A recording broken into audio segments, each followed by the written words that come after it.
Di sela-sela rangkaian acara konferensi tingkat tinggi atau KTT G20 di La Nuvola, Roma, Italia, Presiden Joko Widodo menggelar pertemuan bilateral bersama Presiden Turki Recep Tayyip Erdogan pada Sabtu 30 Oktober 2021. Presiden Jokowi didampingi oleh sejumlah menteri diantaranya Menko Marves Luhut Binsar Panjaitan, Menteri Keuangan Sri Mulyani, Menteri Luar Negeri Retno Marsudi, dan Menko Bidang Perekonomian Erlangga Hartarto.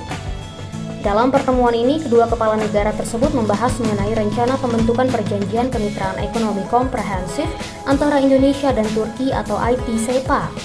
Presiden Jokowi meyakini Indonesia-Turki SEPA dapat memperkokoh kerjasama kedua negara dalam sektor ekonomi.